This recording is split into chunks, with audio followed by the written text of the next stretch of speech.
Okay? Yes, perfect. Perfect. Good morning, everyone. Recognized colleagues from partners across Latin America and Europe and beyond. My name is Elsa Velasco. I work at the Economic and Environmental Department of FIAT, part of the Spanish Cooperation System, and it's a great honor to welcome you all in the session of the Spanish Pavilion during COP30 here at Belém. Today's event that we have here is From Scenarios to Action, reflects the central message of this COP, the urgent need to move from scientific knowledge to concrete operational actions in case of adaptation measures to protect people, ecosystems, and economies. In the Space Case and European Union, climate action had always been deeply rooted in science, cooperation, and shared responsibility. A few initiatives illustrate better than ever that we are presenting today. The generation of high-resolution scenarios in climate change, and also how we work in the Macaronesian regions regarding seeds and really vulnerable ecosystems. Both these initiatives are being worked in cooperation with AEMET from Spain. These initiatives represent more than technical achievements. It is a strategic contribution to climate diplomacy, demonstrating how Spain worked hand in hand with partner countries to strengthen institutional capacity and climate planning to deliver evidence-based adaptation solutions. High-resolution climate scenarios matter because countries and climate change information is scientifically robust, relevant to scale where decisions are made in agriculture, energy, water management, coastal planning, and social policy as well. These scenarios help governments understand future risks, evaluate options, and design transparent, credible, long-term adaptation strategies. The work we're going to present here started already in 2018 and continues working. Here at COP30, in the heart and the door of the Amazonian, where global climate urgency becomes more visible than ever, our shared responsibility is clearer than ever. If we want adaptation to succeed, science must be accessible, actionable, and embedded in public policy. So I want to thank you all for joining, and I look forward to rich, inspiring discussions connecting scientist excellence with real-world impact and long-term resilience. So for our introduction part, I had the pleasure to introduce our first speaker, Keiwan Rehai, Director of the Energy, Climate, Environmental Program at EASA, lead author of the IPCC, and one of the most influential global experts on climate scenarios and long-term climate pathways. Keiwan, the floor is yours. Yeah, thank you. Thank you, Elena, for introducing me. It's really a pleasure to be here and to be able to present to you a few thoughts about particularly the topic of equity and justice. So how can we bring better those different dimensions into the emissions pathway? So my job at EASA is connected to global and regional transformations, and how can we model them, and those results are then used generally in IPCC assessments and guide a lot of the global benchmarks that we use at the COPs. And many of those scenarios are developed from the perspective, what can we do in a cost-effective way to get to those targets? In addition to cost-effective, we need to think also about equity and justice, and this is what I want to talk about. Okay, next slide, please.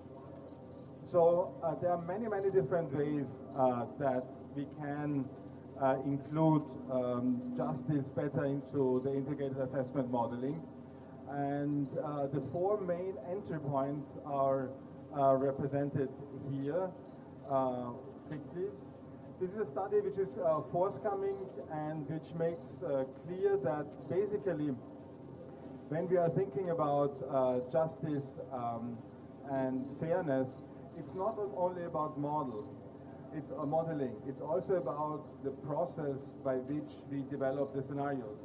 So which people and which process led to the design of individual scenarios? If you don't invite the right people, you won't get the right input, you won't use the right framing for the scenario, you answer the wrong questions, and your scientific results will not be acceptable. So first premise, who and what process. Another time, great, thank you. Then I think absolutely paramount is that the narratives that are used, as well as the assumptions, are made very transparent. So what are the underlying conditional assumptions that lead to a certain outcome?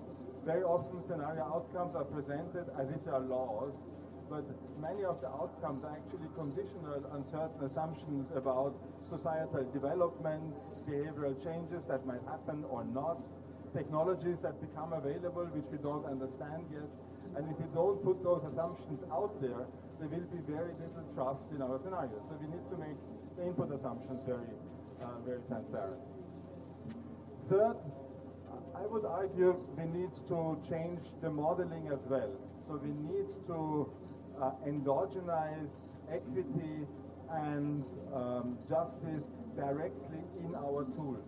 And we need to think about what sort of financial transfers might be there. What does it mean for the poorest not to have access to certain services? And what if they become access, and what does it mean for the climate transition? So we need to represent this in our modeling tools, and often we don't do that. And I have a few suggestions of how to do this. And then finally, we have use and interpretation. So when the results are being made available to the community, I think there is too little guidance of how to use those scenarios. So our communication, the real job starts after the science is done, because otherwise people just cherry pick what we have done, misquote us. There's a lot of confusion about what the scenarios mean. So that's another important pillar. What sort of justice should we include in the scenarios? There are different forms. Is it distributional justice? How do we distribute the effort? How do we distribute the benefits in our society? Recognitional justice, who is involved? Procedural justice, what processes are involved? And corrective justice. So basically, justice is also about if a certain harm is created, who is responsible to basically correct the harm, to remove the harm again. Yeah? So these are quite different forms of justice that can be integrated differently. Then justice has also different scopes. It can be intergenerational. What we do today will affect many in the future. What has been done in the past affects us, and we need to get that into our scenarios. Inter-regional, so how our justice solutions across different regions, and also, and this is increasingly, I think, a hot topic, interspecies justice. So if we find the best solution for the humans, it might not be the solution for nature, for other species. So we need to take biodiversity seriously as we take climate change seriously. And these are basically the three I's principle: interregional, intergenerational, and interspecies justice. And one can include that into different modeling framework by explicitly modeling effort sharing, by guaranteeing the foundation that everybody has a decent living standard in the world, and by adding to climate guardrails also biodiversity guardrails in our tools. And there are new methodologies available which do exactly that. So there's new methodologies in modeling that basically try to understand decent living needs. For different services, what they try to do is they look into how much energy and resources do we need for decent shelter, how much for education and health and hygiene, how much for mobility, how much for food, and how much for education. And then we can look into how big are the development gaps in our societies if we do this bottom up, and what does it imply if we close these gaps. In some parts of the world, most of the people do not have access to those services, and we need to include this in our modeling. On this side, we can see what are the distributional implications of trying to provide everybody a decent living. Yeah? So there are people who are excluded from this. If you move those people above the threshold of a decent life for these dimensions, you improve equity. but you increase also your resource use and your energy use. And the question is, how big is the trade-off for climate mitigation? At the same time, you could also come from the other side. You could say, okay, from a sufficitarian perspective, I need to think also about overconsumption. How do I define this, and where are those thresholds? And what do different equity assumptions then mean for your climate transition? Next slide, please. So that's about providing the foundation, decent living to all, which is now increasingly part of the bigger integrated assessment models. The other dimension is about improving the fairness in the scenarios to better account for regional responsibility for taking the effort. And that effort depends on how much emissions are emitted in the past, so how much is a region actually responsible for the current climate change, and how much emissions are left as a fair share for that region for the future to stay below a certain target. Yeah. So basically, you have a regional allocation. That regional allocation of the globe depends on the past emissions and an allocation of the future emissions. And if you make, let's say, the first order assumption that you make is that everybody has the same right to the atmosphere. People in the past, people in the future, and people today. What does it mean for the speed of transformation in different regions? And that I want to show in the next slide. So you could illustrate it a little bit like this. You have basically the historical development of emissions in a region, and then the effort for the future is defined by when does that region go to net zero? Is it as early as 2040? Is it as late as 2090? And that then defines the fairness of that region compared to other regions. Yeah? One click. For Latin America and Caribbean, the region that we talk today, basically we decide now whether the region is going to stay within its fair share or exceed its fair share, right? So how to read this? This is the line when you exceed it, then you overconsume in the future. This is the area where you want to stay, where you don't create a debt, where you are on the fair side.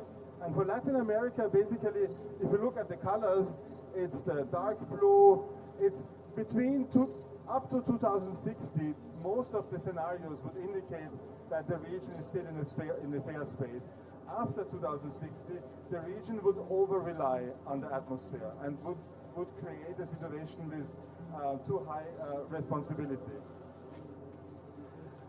Sub-Saharan Africa is very different, right? No matter when Sub-Saharan Africa goes to net zero, it will never reach its fair share. So Sub-Saharan Africa has, in principle, from a fairness perspective, a lot of space left. Another click. And this is Europe. No matter when Europe goes to net zero, it will, from an international fairness perspective, never be fair. And this situation shows us, first of all, many regions decide now whether they're going to be perceived as fair or not. Some regions need to help other regions so that we don't massively overshoot. So I would argue, from an ethical and from a moral perspective, from a justice perspective, rich countries like Europe and the US have the obligation to help Sub-Saharan African region. And you can show this very nicely scientifically. The distributions here are actually the AR6 scenarios. So they are the scenarios of the 6th assessment report, which can illustrate this actually very nicely. Next slide, please. So some implication. Net zero is not sufficient for countries who have a high debt. Those countries need to start to adopt negative emissions targets after net zero, yeah, so that they remove the CO2 again from the atmosphere. We need to support countries with low historical responsibility. I said that. If you look into the literature, we are talking about much higher financial transfers that you get from those scenarios than those that are discussed here. So the negotiations are decoupled from the scientific evidence of the IPCC and the scenarios. And then Yeah, let us go to the next slide. I wanted, as a last slide, to introduce you to a new community activity which is going on right now and which is going to feed into the seventh assessment report. Click. It's a collaboration between the Earth Commission, the Elevate Project, our institute, 19 international partners from the Global South and the Global North collaborate. And we have written up a modeling protocol for national and global modelers who can start to implement those different justice dimensions that I showed you and who can then basically become part of the next assessment report. And it's open for collaboration, so if anybody's a modeler in the audience, pay attention to this, download it and join us. Thank you.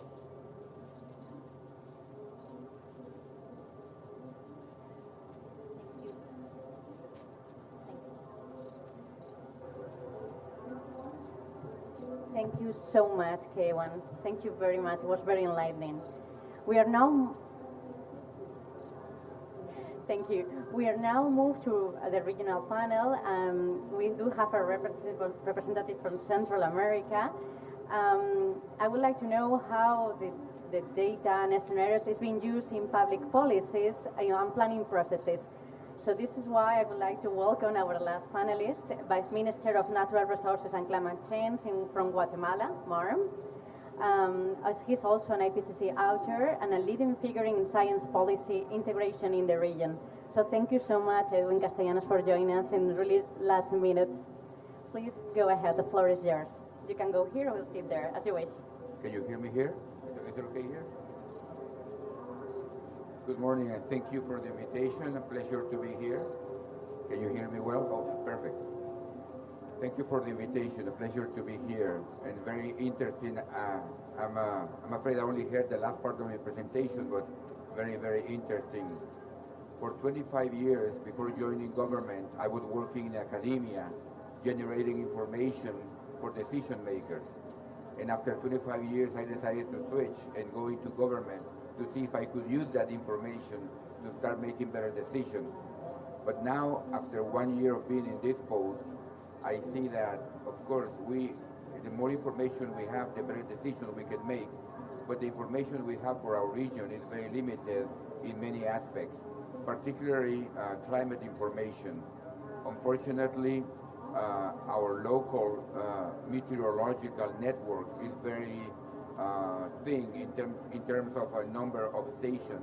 And so whenever we want to downscale the climate models to have more local predictions, we end up with having very high errors in the models. Also, we not only have a limitation of the availability of data, but we also have a limitation on the number of people who can actually use the data locally. To me, it's amazing, but we don't have anybody in the country who is trained in climate modeling. We have some people working in meteorology, but not in climatology. So even basic things like having somebody who can manage the data, who can do the models to show different results, is something that we have to rely on people outside the country, and that of course is not very efficient. So we have both situations in terms of lack of data at the right resolution, but also lack of properly trained specialists to manage that data. And then having said that, when we go to the field and we start talking to farmers, for example, about climate change, the first thing they ask us is, so what's going to happen next year? How is it going to be next year? It's going to be rainy or not? And then we have to say, well, we cannot say. We can tell you what's going to happen in 20 years, but we cannot tell you what's going to happen next year. That of course is a limitation because many of the subsistence farmers are living on a daily basis. So if we talk to them in decade scales, they cannot even think about that because they have to solve their immediate problems, which is whether I'm going to have enough crops next year to survive. So we have to deal with both situations. being able to help them at the very short term in terms of giving them climate data which is relevant to them this year and next year, but also make them understand that they have to also plan in the long term. So that's two kinds of sets of data that we need to work with to be able to help at the local level. Right now in the country, we are working with developing our national climate action plan. That is a plan both for mitigation and adaptation. And of course, if we talk about adaptation, we definitely need to have more detailed information in terms of what to expect in the future, and again, in the short, in the middle, and in the long term. It really depends on the area, because like I was saying, with agriculture, we are more interested in the very short-term information together with the long term. But with infrastructure, for example, it is more important to think of the medium and long-term data. And again, we have the situation that we are trying to develop our road network for the country, to improve the road network. And we are trying to convince the Ministry of Transportation that he needs to plan the roads for 20 or 30 years into the future. He needs to plan for double the extreme events. He needs to plan for double the temperature. And he said, well, my resources are limited right now. I can hardly keep up with the road network the way it is now, much less try to build up a network of roads that will stand double or triple the extreme events. So it is always very difficult to think about adaptation in the next decade or two when you have problems that you haven't solved at the current time, you know? So we have to deal with both situations. And the same thing can be said with anything else, with health, for example, the Ministry of Health. We tell them that he needs to plan for emerging diseases that may come in the next 2 decades. But he said, well, I'm really worried that right now I don't have enough medicines in our hospital. So it's always the same situation, no?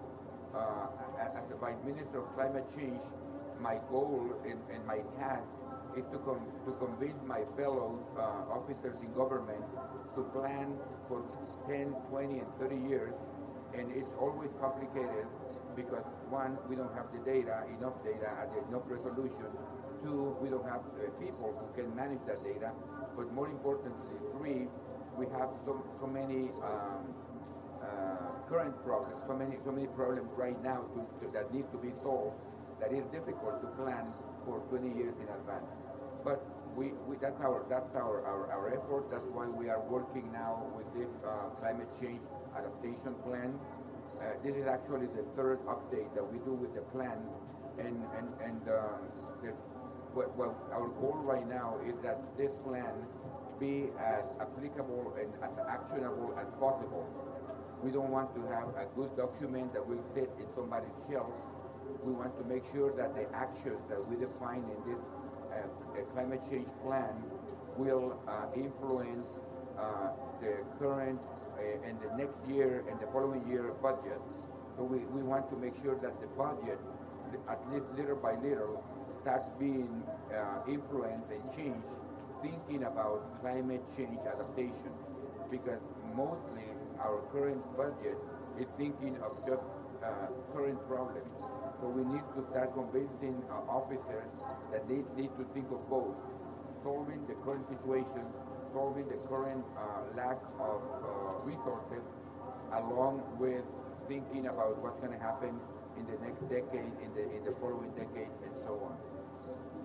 With that, I'll stop here for a moment. Thank you.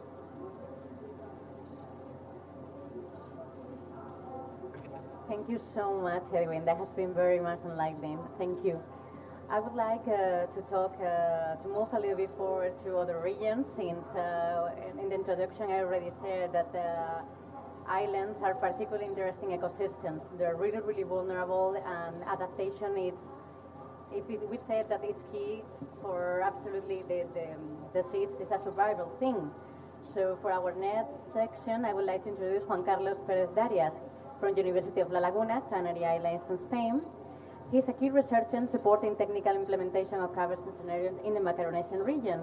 I invite you to share with us this regional experience and reflect about the opportunities and challenges advancing in an evidence-based adaptation for the Macaronesian region. Thank you so much. Good morning. Thank you for inviting us to participate in this panel. For me, it's an honor to share the panel. These people are engaging in climate change. Thank you also to the Spanish Pavilion for inviting us to participate here. I think that my perspective of the problem fits very well with the two previous because we are in the middle. We are using the amazing information that provides IPCC and models from society to science to try to get information about how will be our future. As has been highlighted in this COP survey, islands play an important role in this aspect because islands are very fragile territories, and also they are not usually represented in the climate scenario. So I think that focusing on islands is a good aspect in for our territory. At the moment, we are trying to obtain information for what, as he said before, the one important thing is to obtain what will be happening or what will probably happen in the future. So the first thing is that we need precise information, data, and scenarios of how will be happening. The problem is that GCMs usually are used for provide this kind of information is not very well resolved. They are low resolution and they don't provide quality information for territory, small territories and very particular territories that they have local processes that convert the climatic data. So we need to improve this information. How can we do that? Usually there are some coordinated experiments like CORDEX that they try to coordinate through several research centers and organizations that focus on particular territories to obtain detailed information for that territory. The problem is that islands are usually outside the main domains that are defined in these experiments. So we are not in the domains where we are at the edge of the domains, so the information that we can obtain is not good enough. So from the University of La Laguna in Canary Islands and the collaboration of the local government, we are trying to downscale this kind of information, that information that you are requiring. We are trying to do that for islands. So we have done this. We have downscale the information across 3 kilometers to all the Canary Islands. But we are trying not only to provide information like temperature or precipitation checks, but also useful information that society requires. For example, what about the effect on different sectors like tourism that are very important in Canary Islands, risk, for example, forest fires, how will be affected under the different magnificent scenarios that you are designing, for example, what will happen with agriculture, what you said before. So this kind of information that we try to collaborate with socioeconomic sectors in the islands to try to, okay, what kind of information do they need? So, for example, another problem that we have in Canaries is the biodiversity and the ecological species that are unique in the world. So they are in a very dangerous situation. So we're trying to get ecologic people, some pioneers that say what will happen with these species around the next decades. We have done this work, and now we are trying to extrapolate this work to another territory similar of ours, our research facility, like Azores Islands or Madeira or Cape Verde, what is called the Macaronesian region. They have the same problems, and some of them they don't have the resources or the people that are required to manage this kind of, generate this information, to manage this information, and to provide stakeholders the useful information that they need to take plans. So we are now generating this information. We have obtained some projections of different scenarios for all these archipelagos, but as you know, the prediction, the projection is a very hard work, and we need more collaboration to obtain more specific information, more precise information for these islands. In that scenario, we have proposed with the government and the meteorological agencies from Spain and Portugal and different research centers from Europe and America we have applied for a specific coordinated experiment under the Cortex umbrella to obtain tailored information for collaboration. This initiative was approved 2 months ago, and now just starting the discussion. The first stage that we are trying to do is, okay, we can gather all the information we have to have for this region, or we are asking the socioeconomics, politics, architecture, people who information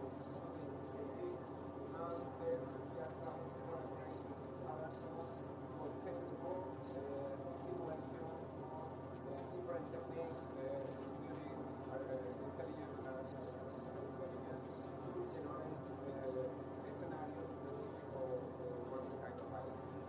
In the meanwhile, there are two other important projects that have been realized with the same objectives for different regions. One from Pacific Islands, which are different problems, and another from Central American islands that the mayor also started to generate this kind of information. So our intention is to provide the socioeconomic stakeholders with the more specific information that they need to try to design the plans for adaptation. Also, we are trying to collaborate under the Cortex project, making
water temperatures, the control inlet, the inlet control for the works.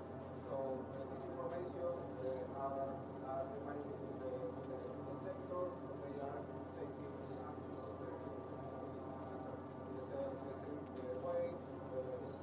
Another agriculture, we probably will have very broad scenarios in the future, so we have to adapt the temperature will increase more sharpness in the hydra application of the island. So the ecological species that now live there, we have to have problems. So there are a lot of action that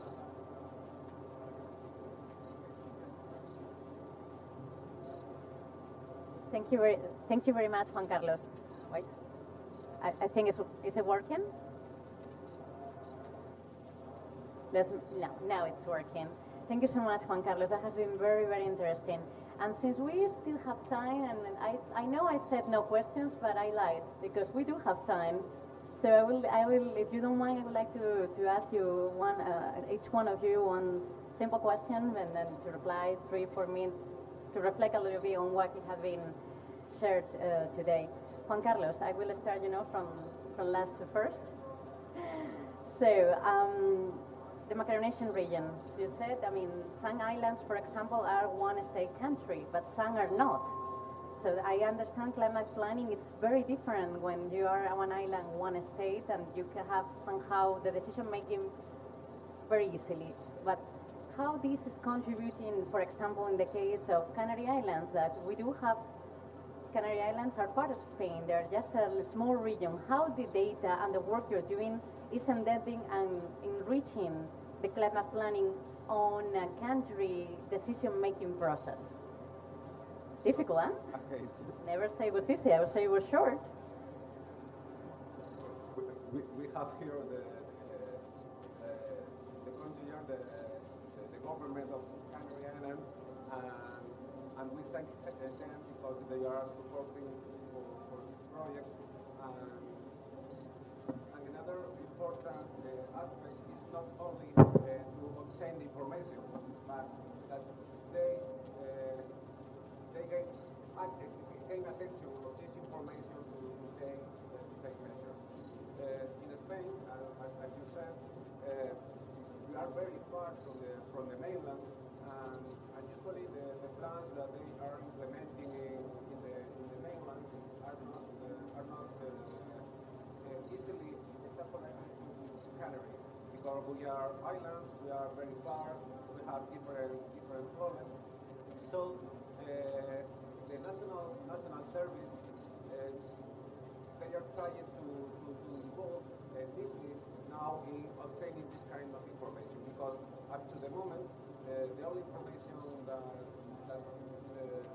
we have for Canary is only using a statistical method, and we don't have any physical or another technique to obtain information. So there is a lack of information for the archipelagos that we are trying to cover now in this project, to gathering information from a lot of research groups and institutions, to get in the observational data. The first part is important because it is the way that we have to validate our models.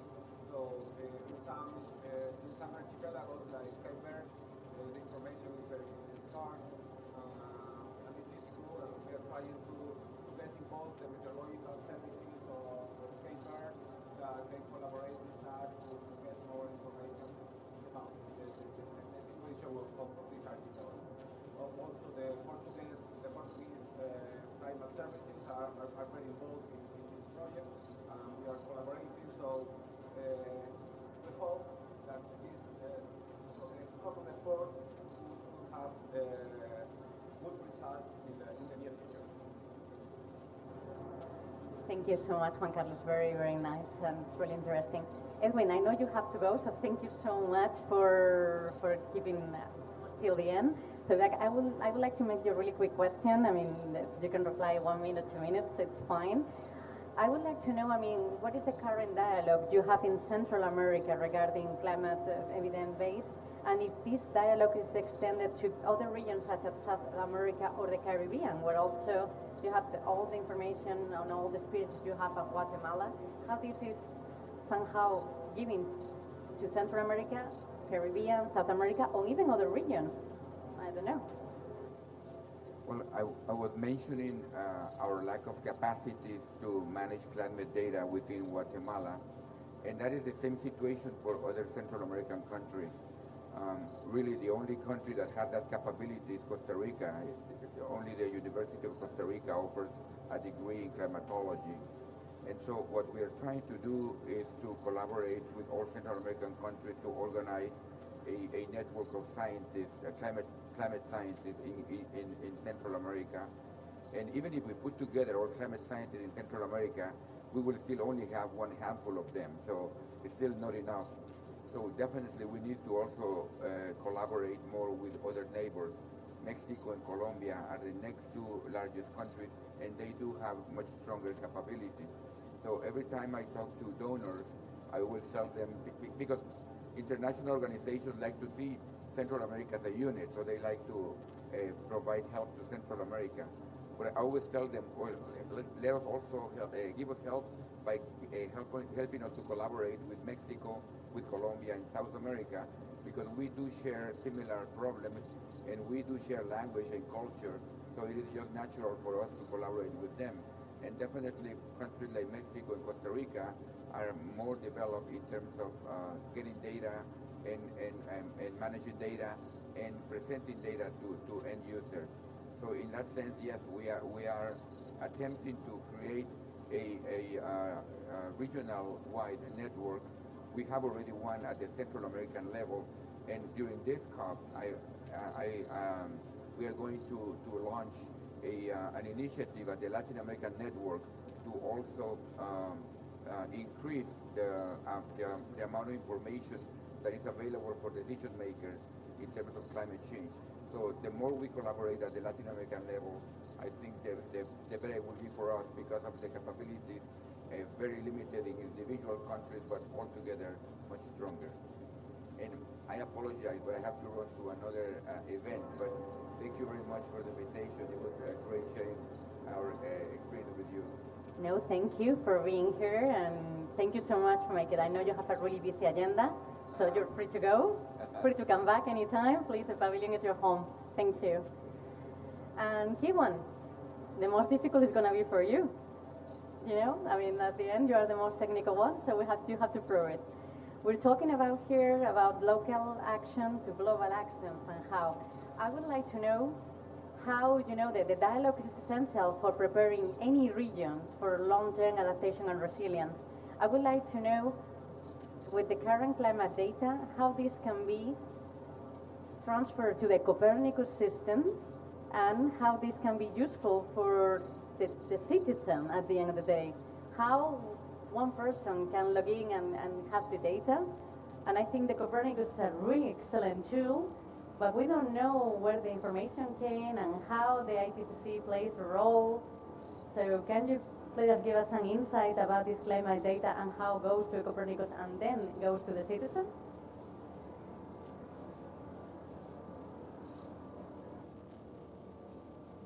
Yeah, so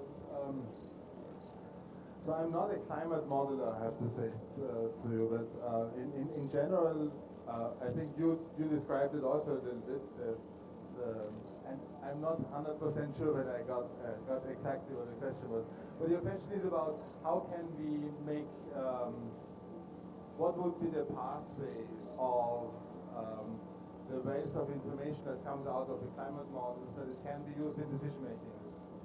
Yeah, and at the end, you know, we know how to give it to the governments at the end because it's their job to do the planning, but how this information, could be useful for a one-person citizen, how we make sure this is available and also affects their own decision making. I told you it wasn't going to be the most difficult one. I mean, there are in general a lot of incentives to make the information available in a form that it can be used by decision makers. For example,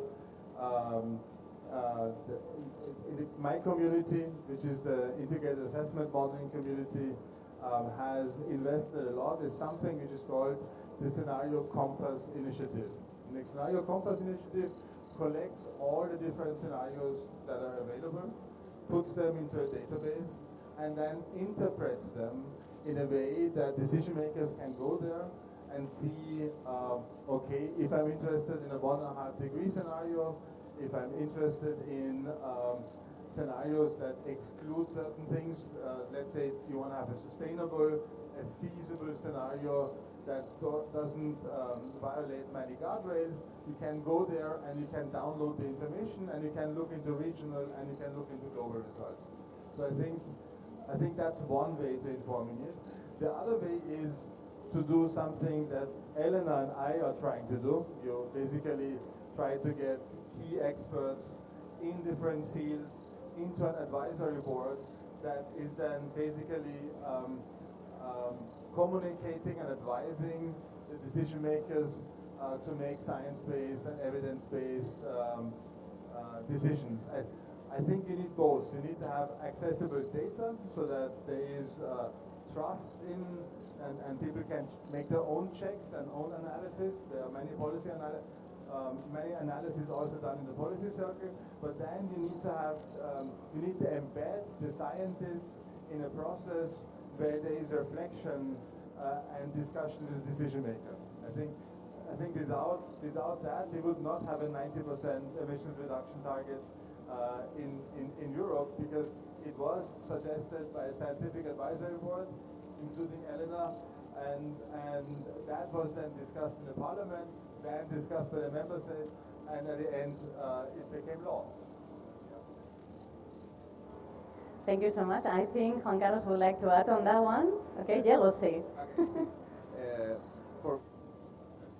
For me, it's amazing the work that you done, because the first thing is the language. How can you manage to talk with people from so different sectors and try to obtain that information you did in the model? It should be a very difficult task, I guess, to try to obtain scientific information from people who are not scientific and trying to make a pathway with all this information and to import them in a model. So it's amazing. Thank you. But still, no hablo castellano. No.